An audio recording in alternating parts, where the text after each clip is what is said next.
All right, so I just watched a court ruling or a sentence hearing, whatever it's called.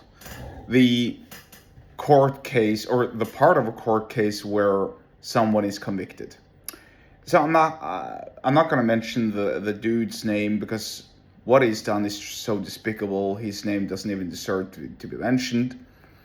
I think he was convicted of for the murder of 6 or 7 or 8 girls or women. Some of them he chopped apart. He cut off their limbs, I think even their heads. And so police were able to identify parts of their skulls.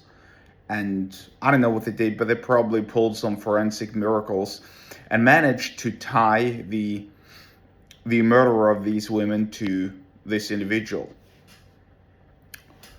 Now, I'll spare you the details because it's quite frankly not worth discussing. But here is something that's interesting, especially from my point of persuasion. During the court ruling or the sentence hearing, several of the family and friends of the victims delivered statements to the court. And they were standing in the same courtroom as the now convicted killer. Some of them were trying to look him in the eyes whilst they were delivering the message and the statement. And one particular statement stood out, to me at the very least. I'll paraphrase, by the way, because I don't remember the statement in full. And by the way, there's only parts of the statement that's valid for the sake of persuasion, but just listen to this and think about it. So it's the victim's sister, the sister or one of the women who were killed, who was killed. Excuse me, chopped to pieces. Delivered a statement that was to me very, very impactful. Here's parts of it. Here's what I remember. She was supposed to come home, but never came home because of you. She didn't come home that weekend because of you. She didn't answer her phone because of you.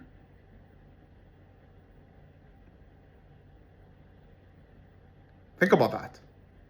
She didn't answer the phone because of you. To me, that struck a very, very particular emotional chord, let's say, because it was so visual, it was so descriptive.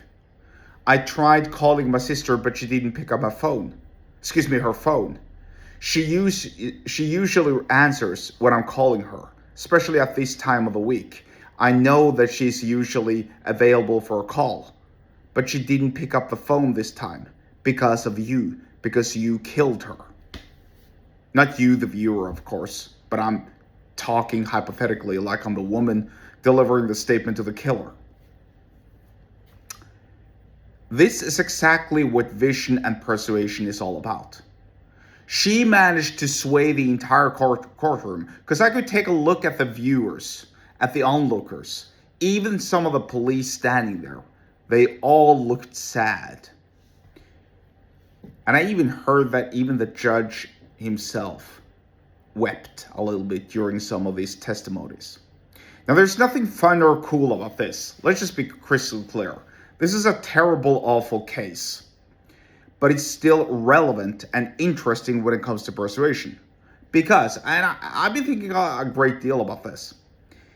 With a few exceptions, nothing is more revealing. Nobody's laid more bare emotionally than in a courtroom, especially if they're a defendant, or if they're being prosecuted, or if they're being cross-examined, whatever. Well, even the lawyers, even the prosecutors, even the defense attorney, even parts of the opposing counsel, even the witnesses, when they're nervous. Everything is revealed. Why? Because a courtroom is serious stuff.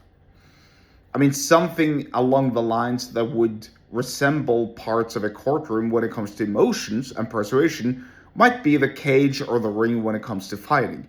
But it's a different kind of body language. In fighting, it's about showing who you are.